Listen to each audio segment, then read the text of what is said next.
O bakit tayo dumadaan pa kay Mary? Ang mga ibang religion, direct to God. Amen? Di ba?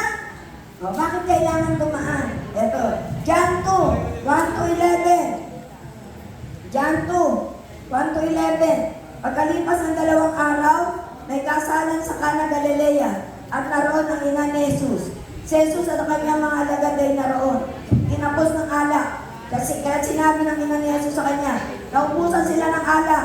Sinabi ni Jesus, huwag niyo akong pangunahan, inang. Hindi pa ito ang panahon ko. Sinabi ng kanyang ina sa mga naglilingkod, gawin ninyo ang anuman sabihin niya sa inyo.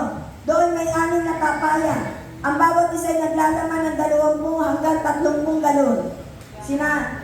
Sinasabi ni Jesus sa mga katulong, sinabi ni Jesus sa mga katulong, punuin niyo ng tubig ang mga tapayan at pinunungan nila hanggang labi. Pagkatapos sinabi niya, sumalo kayo ngayon at dalhin ninyo sa namamahala ng handaan. Dinala nga nila sa mga namamahala ng handaan. Tinikman naman ito ang tubig na naging alak. Hindi nila alam kung saan ang galing iyon. Bagamat alam ng mga katulong, sinabi niya rito, ang una kong inihahain ay ang masarap na alak.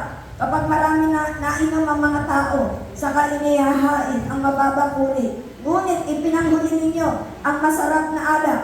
Ang nangyaring ito sa Cana Galilea ay siyang unang kababalaghang ginawa ni Jesus. Sa pamamagitan nito'y inihayag niya ang kanyang kadakilaan at nanalig sa kanya, kanyang mga alagad. Ang salita ng Diyos! Diba bilang isang ina, meron tayong intimate relationship sa anak. Amen? Diba ba? Salbahin yung anak mo. Magulo. Ikaw lang ina ang maaari makapagpigil sa kanya. Wala nang iba. Amen? Ang tatay sasapakin. Amen? Pero ikaw, kapag naglumuhod ka sa anak mo at kinonsensya mo ang anak mo, hindi na siya kikilos kung nandun ka sa oras na yun. Yan ang sinasabing intimate relationship ng ina sa anak. Ganyan ni Jesus. Amen? Bagamat siya Diyos, isinilang siya ng isang babae. Pinabilihin, inanak. Amen? Alam niya ang hirap. Inalagaan mula bata, pinasuso, di ba? Pinalakad, binantayan, pinalaki. Alam ni Jesus ang pagiging isang ina kung gaano kahirap maging nanay. Amen? Amen. Ha? Dinaan siya sa ganung hirap ng buhay. Amen? Pwede naman siya maging Diyos at yun ang nais na mga Israelitas na hindi naniniwala. Bakit akala namin ang Diyos na darating ay parang hari, luluklok, darating. Ako si Jesus. Andito na, di ba? Akala nila ganun. Bakit dumaan pa sa isang mahirap na lugar? Amen? Ba't ipinanganak pa sa isang babae? Kasi yun ang gusto ng Diyos para dayain si Satanas. Naintindihan niyo ako? Kung alam ni Satanas na si Jesus ay Diyos, papatayin niya lang? Hindi. Si Satanas man, kung manalig at manampalataya, nangangatal pa, nanginginig pa, daig pa niya ang tao, umatdasal. Ibig sabihin, naniniwala siya may Diyos. Pare, kailangan siyang pamatay sa krus.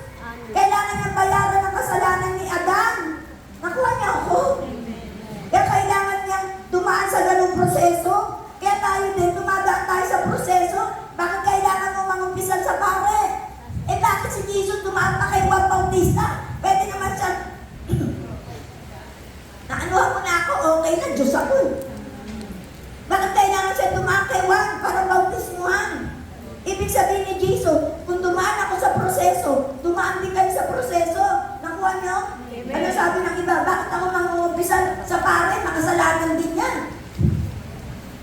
Sila ang binigyan ng authority. Amen? Kahit makasalanan man sila.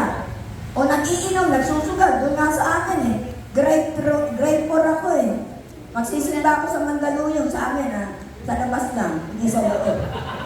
Doon ako nag-aral, grade 4, grade 5, grade 6. Dapat, sa Rizal College, sa Rizal High School ako mag-high school eh. Umuwi na kami ng Caloocan. Kaya 3 taon ako sa Mandaluyong. Nagsisimba kami doon sa Welperville. Mataas yung lugar doon. Okay? Yung pare, yung mga tinira namin, mayayaman ho. Isang compound, puro magkakamag-anak. Mayayaman, may doktor, may abogado. Kung kami nakatira, nuupadyahin ko. Tapos makikita ko yung pare, nagsusugal. Nagmamadyo. Tapos nagiinuman doon sa mayayaman na kapitbahay namin. Paano ka maniniwala, di ba? Mamadyo na. Ay, si Papi, oh. Eh sa atin, sinasabi ni Brother Ting, kung kayo sugaron, stop na. Kung kayo maminginom, stop na. Diba? Kung kayo may mga bisyo, babaero, stop na. Diba? Sa atin. Pero sa kanila, hindi pwedeng bawalan yun. May karapatan din silang lumigayan sa buhay nila. Diba? Ay, titignan mo ba yun? Huwag nyo tingnan nyo ang pare, kung ano man sila. Tao rin naman sila. Amen?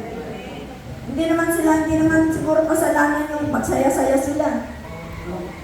Hindi naman sila, mayroong mga pare rin na nakagagawa ng kamalian. Huwag natin silang hatulan. Kasi tao rin sila, natutokso. Amen? May mga paring matatag talaga. Katulad nila Father Memeng Salonga. Pinasok siya ng 2 beses ng babae. Alas gabi tulog ng lahat. Kinatok siya, babae yung pumapasok. Sabi niya, sumpain ka, babae ka, umalis ka rito. Pinasok siya sa kwarto. Eh, ang gwapo ko, sabi ni Father Nene. Gwapo nga, kamukha ni Lloyd sa Martino. Gwapo, di ba? Father Nene. Ang puti, ang kutis. Iba yung kulay niya. Eh, kamukha nga. Father, kamukha mo si Lloyd sa Martino. Kung ano ka pa siguro batabat. Oo nga. Pinasok ako ng 2 babae. Magkaibang ibang araw yun. Ibang babae yun. Sinabi daw niya, sumpain ka! Babae ka! Umalis ka rito! Pinalayas niya. Eh, kung ibang pare, halika na. All the way na. Pinasok ka na di ba? Pero siya, sabi niya, talagang tukso sa amin. Abigan. Oh, sinumpa nga raw, kahit ikalawa. Sinusumpa ko kayo, malis kayo. Malis ka. Pero mo, may parang gano'n, di ba? Hindi sabi nakakatagal, nakakatiis dahil maka-Diyos. Amen? Kaway-kaway, Lord! O ngayon, dito sa kasalan sa Kana, di ba, hindi pa panahon para gumawa ng himala. Bakit sumunod si Jesus? Nanay niya. Nakita niya, wala nang alak, mahirap lang yung kinasal. Sabi niya, anak, wala na silang alak. Eh ano ngayon, ginang, di ba, kaya nagsalita niya. Ibig sabihin, kung sinabi si Virgin Mary, ang sabi lang, wala na silang alak. Tapos anong ginawa ng ina? Hindi siya kumano Si ano sabi niya, so, ano ngayon, hindi pa dapat. Ano sabi, hindi sumagot si Virgin Mary, ang sabi niya sa mga katulong, ani kayo, lumapit yung mga katulong, ano po yun? Yung mga ano na yan, i-ano nyo sa anak ko, kung ano yung gagawin, sumunod kayo. Inuuno niya yung galon. Alam na ni Jesus, ang nanay ko talaga. Diba? Bilang anak, sinabi ng hindi pa panahon. Diba? Pero hindi niya matanggihan dahil nanay niya. Nakita niya paghihirap ng isang ina. Amen? Sige, lagay niyo ng tubig yung galon na yan. 6 na galon ba? Lagay niyo ng tubig. Balik niyo dito. At ano niyo sa handaan. Naging alak ang tubig. Diba? Yun ang pinakikita na si Virgin Mary, no, ay sinunod ng kanyang anak. Ganon din tayo. Kung tayo magdadasal, Virgin Mary, may mga dasal kayo na hindi pinakikinggan ng Diyos. Dumaan kayo kay Virgin Mary. Minsan totoo, di ba? Yung mga inaakyatan ng Mama Mary, pag dumaan kay Virgin Mary, granted. Totoo yun. Ako tiyak yun, nasubukan ko na yun. 3 beses. Sa una, binigay. Pangalawa, binigay. Walang trabaho, kinabukasan, nagkatrabaho. Pinuntahan ko talaga sa Baclaran. Pangatlo, hindi na binigay. Buhay na hinihingi ko sa mister ko Nitanin niya ang buhay, 3 buwan. Hindi na niya binigay. Kasi talagang pagka ng pamatay. Amen? Pero doon sa una, sa ikalawa, yung imposible, binigay niya. Yung una, imposible. Pangalawa rin, imposible. Binigay niya, pinakita niya, kaya niyang ibigay. Dumaan ka lang sa kanya. Ibig sabihin, nagpapasalamat ako sa Diyos Ama Dahil tinugon ako, dahil dalangin ko nakarating sa anak. Amen. Sama ako nagpasalamat. O, sama sa pangalan ni Jesus. Salamat. Tinugon ako. Nang pagdaan ako sa kay Virgin Mary. Subukan mo. Minsan may mga dasal kayo ng day ko. Kaya yung baklaran, ano. Nakita niyo malakas ang baklaran. Totoo yun. Kasi si Virgin Mary, ito yung pinapatayan. Na hindi siya makatanggi. Kapag ka sa anak, si Jesus hindi makatanggi sa ina. Amen? Pero ang papasalamatan niya. Si Brother T, dumaan kay Virgin Mary. Diyan siya dumaan. Magkasakit siya, sa baga, gumaling siya sa baklaran. Kaya ang pangako niya sa baklaran habang buhay. At tinutupad niya yun. Pangalawa, binigyan siya ng trabaho, biglaan, nagkatrabaho siya. Pangatlo, binigyan siya ng business, naging malaking businessman siya. The Virgin Mary, dami. Ito yun. Kaya talaga siya, makabaklaran yun. Kaya ako, hindi. Pag kailangan ko lang, tsaka ako. Kasi hindi ko na kaya. Malayo. Diyan din. Every Wednesday yun. Nasa baklaran yun. Kahit head servant siya, tanong niya kay Tomas. Every Wednesday, may araw siya sa baklaran talaga. 5 araw na. Pinangako niya yun. Nung magkasakit siya, kala niya mamamatay na siya. Totoo yan. Sumuka mo ng dugo yan. Dalagita pa ako. Akala, nung araw ang TV, mahirap gamutin. Kaya akala niya mamamatay na siya. Tumakbo siya sa baklaran at sinabi niya, pagalingin mo lang ako. Ipapakilala ko ang anak mo sa lahat ng tao. At yun ang pinangako niya, ginagawa niya. At gumaling siya. Totoo yun. Subukan, kaya sabi ng nanay ko, walang papasok dito sa kwarto. Bakit na? Wala. Basta dyan lang kayo sa labas. Ako lang ang papasok sa anak ko. Subukan siya ng tulog. Kasi TV ang sakit. Kaya payat siya ng araw. May kuha siyang payat na payat. Kaya pinagaling siya ng Diyos. Dumaan siya kay Virgin Mary. Pero huwag niyo siyang sambahin. Nakuha niyo ako. Dadaan lang kayo. Pasasalamatan niyo siya sa huli. Para tuloy-tuloy ang biyayang ibibigay sa inyo ng Diyos. Para malinaw. Bakit tayo nagbabaw? Before sa mga ganito, sa simbahan, nagbabaw. Sa banal na salita ng Diyos. Sabi ng mga iglesia, may multo raw, kaya nagpupus tayo doon sa labas.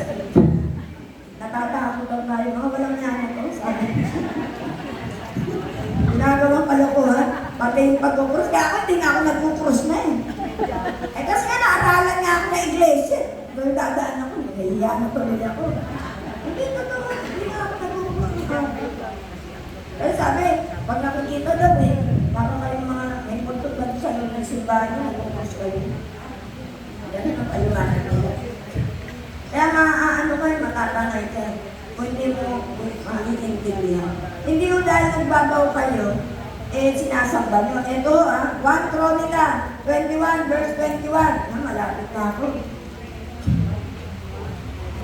1 Chronica 21 verse 21. Nakita ni Ornan na dumating si David, kaya sinalubog niya ito, nagpatira pa siya bilang pagbibigay galang. Ang salita ng Diyos. Hindi tayo yumuyukod ka, di ba yung mga Muslim, yumuyukod na gano'n. Si Ornan, yumukod siya kay David bilang paggalang. Nasa sayo po yun, kung ano nasa puso mo. Hindi, ano? Di ba yung mga pare, dadaan, gumaganyan tayo. Paggalang po yun, di pagsamba. Amen. Pag dumadaan kami, may nagyuyuko. Paggalang lang po yun, di yung pagsamba.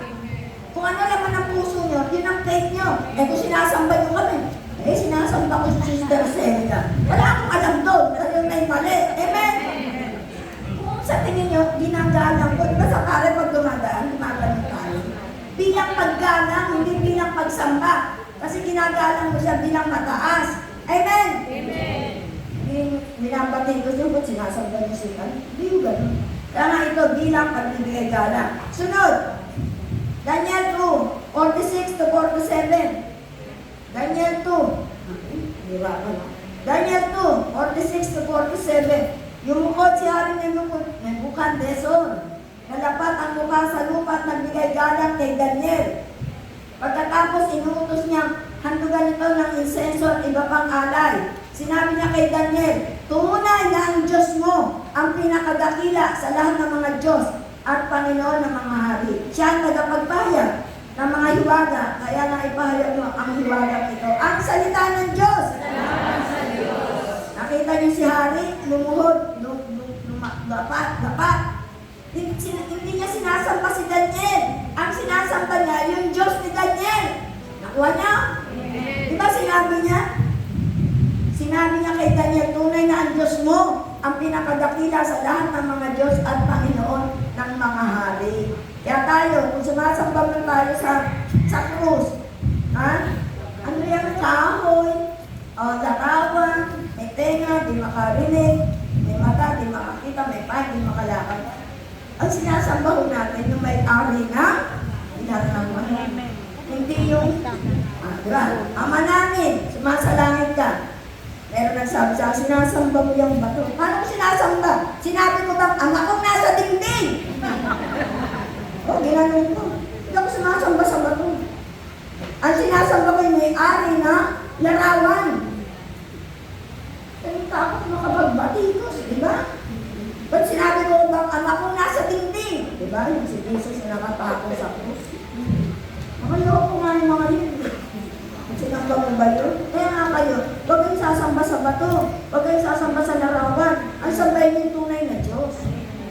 Amen? At sa puso mo, hindi ko sinamba yun. Ang sinasamba ko, si Jesus, may ari ng larawan. Hindi yung nakasabit sa puso. Amen? Dapat alam ng puso mo yun. Para hindi kayo naininigaw. Katulad ng pinsan ko. Ang sinamba, yung mga larawan. Si Virgin Mary, si Santo Niño, naku, yung krus, bibili ng sampagita, ang dami-dami, lagay ng lagay doon. Tapos naaralan ng GIL. Ayun, nasa GIL. Dati, mapagbigay. Dahil yumaman na nga siya. Tuwing Pasko, gagawa ng 100 grocery. Bibigyan ng ticket yung mga kapitbahay kung may hirap. Kukunin doon sa bahay nila. Nung maging GIL, hindi na ginawa. Pag umutang ka pa, hindi ka makakautang. Ano binabatayan nila? Huwag mo pakainin ang mga tama. Amen? Di ba nakasaad sa Bible? Huwag pakainin ang mga tamad. At yun ang batayan nila. Kaya hindi na sila nagbibigay ng tulong. Kahit kanino. At hindi sila nagpapautang. Tignan yung mga ugali. Yung kay ano ba to? Yung dating daan. Buti nga ngayon na iba-iba na, di ba? Ano turo sa pamangkin ko? Kahit magulang, hindi bibigyan, ibibigay sa templo, hindi sa magulang. Di ba? Yung ba tamang aral? Nagkasakit yung magulang. Sabi, gusto ko ng pansit. Ay, akin yung pera, bilit pang pansit. Hindi nakatulong yun. Hanggang sa mamatay ang kapatid ko, walang binigay na tulong. Aba, hiningan pa ako ng panggasolina ng sasakyan niya. Dadalhin na sa ospital yung ina, yung kapatid, ate, dagdagan mo na rin pati panggasolina. Ano gasolina pala, hindi mo mabigay? Anong buhay niya ngayon? Ang gawin niya, ewan ko. Ay, hirap. Dahil may pagpinsan ako. Ganun din. Dating ni Eli Soriano. Dating audio, Ngayon, kalmo na. Bata sa akin yan, boy ko yun, boy. Ibig sabihin, high school ako, may mga anak na ako. Ngayon, pag nagkita kami, makikita ko itsura, mukha pang matanda sa akin. Sabi ko, ba't ganyan itsura mo? Mukha ka pang matanda. At niloko pa ako. Nagpagawa ko ng sticker, 22,000. Walang binalik sa akin kahit 5. Pati sticker ko, wala na. Ganyan ba turo sa'yo ng inyong pinaglilingkuran? O hindi makaano sa akin eh. At yung nanay na sa akin, ate, hindi nga lang ako masumbatin . Ay, ba't nandito ka? Nanay ko, at tinugtog ko, hindi nga lang ako masumbatin . At tinitingnan ko lang yung tatay niya na napakabait sa akin ng araw. Sabi ko, mga tao na to. Diyos ko, kung ano yung ate, paborito mo balot? Oo. Masama kumain ng balot. Ate, ba naman balot? Masama, hindi mo yung kanin mo. Pati yung pagkain mo ng balot. Kinaano mo pang bawal? Kasi binigti yun eh. Di ba? Pag kumain ka ng binigti, kasalanan yun. Diyos ko, ang kasalanan yung mga pinagagawa mo. 22,000 na pera ng Diyos eh. Ginalaw mo. Nagpunta ka sa Mindoro, nagpakasaya. Asa na yung speaker ko? Wala na. Diyos ko. Tapos sasabihin mo, bawal kumain ng balot. Sabi ko yung mukha mo. Gusit na gusit ako. Nakita kami kay Ate Delia ko. Naku, ikaw tingnan mo itsura mo. Baka naman talaga sa mga pinaggagawa mo. Ha? O, di ba kami mo sa akin? Sinabi mo lang yung walot eh. O ano naman tinirang sa akin. Huwag mo ako titirahin dahil bibirahin kita. Naku, Diyos ko. Sasakit ang tingin mo doon.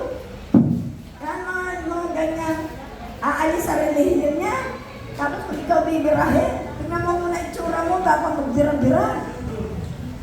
Okay. O yun na, di ba? O, awit 1. Awit 138 verse 2. Awit 138 verse 2. Sa harap ng iyong templo ay yuyukod at gagalang. Pupurihin kita ron. Pupurihin ang iyong ngalan. Dahilan sa pag-ibig mo at sa iyong katapatan. Ika'y tunay na dakila, pati ang iyong kautusan. Ang salita ng Diyos! Kaya kayo, binabalik ko na yung patukrus. Amen. Kaya sasamba ka sa templo. Amen. Bakit? Andyan yung Eucharistia. Andyan si Jesus. Yung tabernakulo. Di ba? Si Virgin Mary, tabernakulong buhay. Yan naman, tabernakulo niya. Andyan si Jesus. Ang katawan niya at dugo niya. Amen. Kaya dapat mo siyang sambahin sa Espiritu at katotohanan. Teka lang.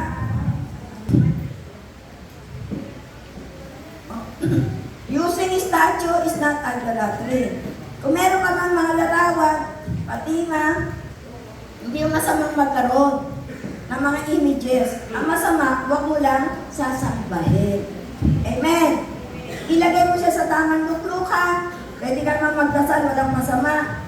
Huwag mo lang siyang sambahin na siya yung Diyos mo. Amen. Siya'y larawan na katulad ng magulang natin, yung lolo mo, lola. Hindi na natin nakita. Hindi na nakita ng inyong mga anak. O eto ang lola mo, eto nanay ko, eto tatay ko. Ganun lang po yun. Bilang paalala, eto sila. Diba? Tapos aanuhin mo, born again, kukunin mo, sisirahin mo, baka sampalin kita. Diba? Ba't mo kukunin sa harap ako, tapos tuturugin mo, anong pakailan mo dyan? Diba? Bakit mo? Ba't mo pakikailaman yung aming aming pananampalataya? Alam naman namin yan.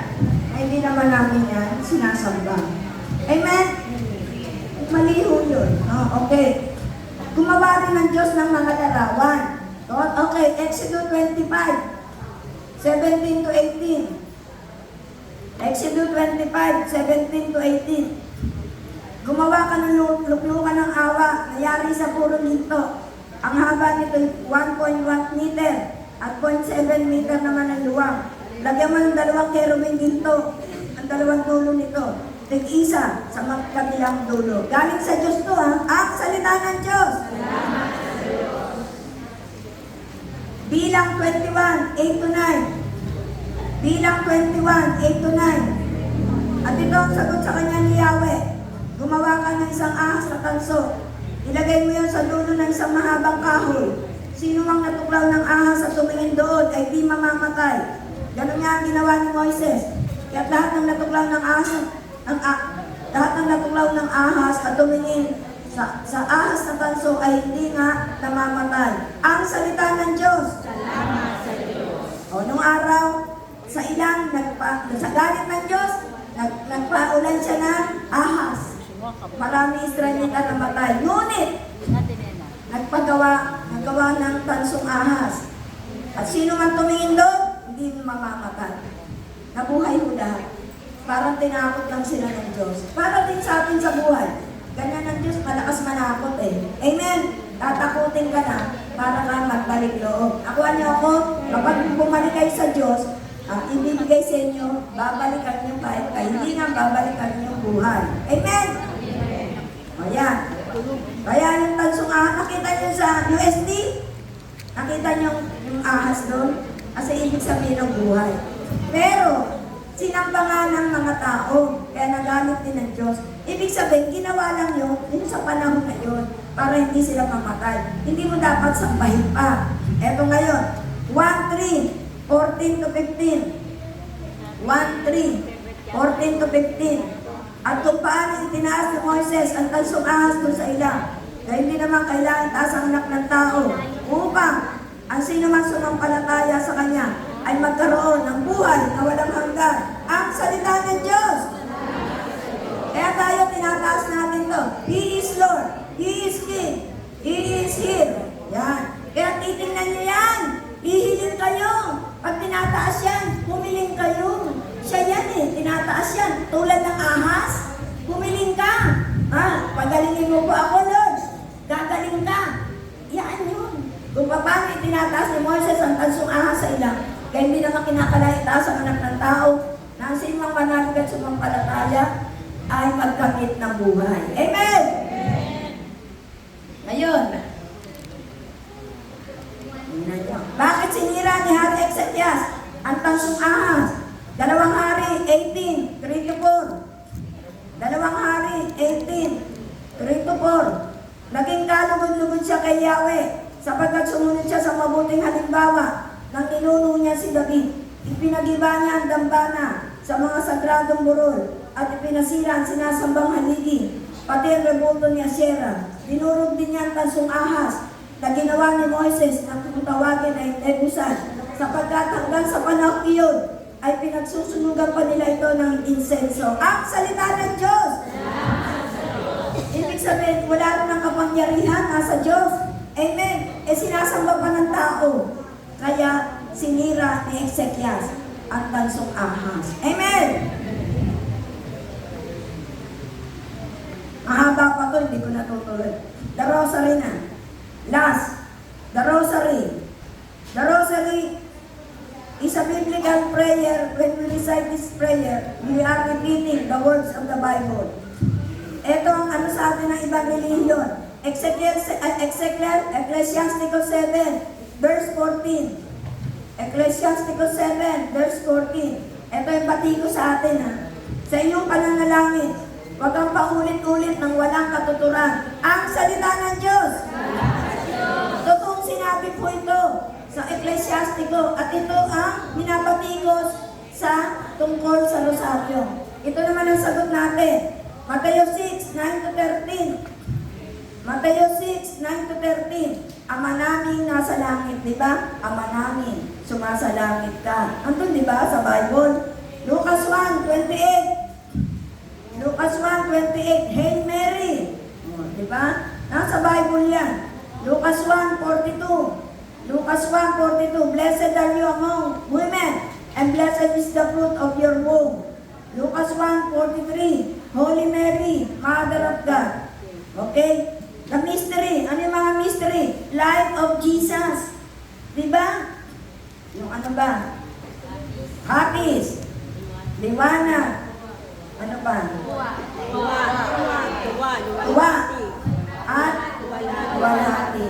Dapat muna tuwa. Happis.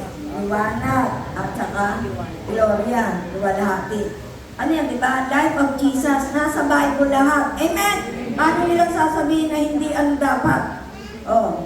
Repetition in the Rosary. Isaiah 6 verse 3. Ito ang sagot. Last. Isaiah 6 verse 3. Wala silang tingin ng kasasabi sa isa't isa ng ganito. Banal! Banal! Banal si Yahweh na makapangyarihan. Ang kanyang kalingingay laganap sa sanlibutan. Ang salita ng Diyos! Oh, paulit-ulit to ha. Wala silang tigil ng kasasabi sa isa't isa ng ganito. Walang tigil. Tuloy-tuloy. Banal, banal, banal si Yahweh na makapangyarihan. Tuloy-tuloy. Bakit hindi nila binabatikos to? Kaya yung mga, alam yung mga ibang reliyon, naghahanap lang ng mga pambabatikos. Pero, manalo ko kayo, nasa tama ho tayo. Ang rosary, nasa Biblia ho. Hindi nga lang sinasabi, rosaryo. Pero lahat ng ginagawa natin sa rosary ay mula sa Biblia. Amen? Amen. Dati ho, hindi na ako nagro-rosaryo. Natotoo nga. Sabi ko nga sa inyo, naaralan ako ng iglesia. Yung mga walang yana yan. Oh, 1984. 1986 ang SOC. Kaya nga sabi ko nga sa inyo, mahirap. No, kaya nga, at least, ito yung binigay sa akin para matuto ng salita ng Diyos. Sa isang tinig, Walang isang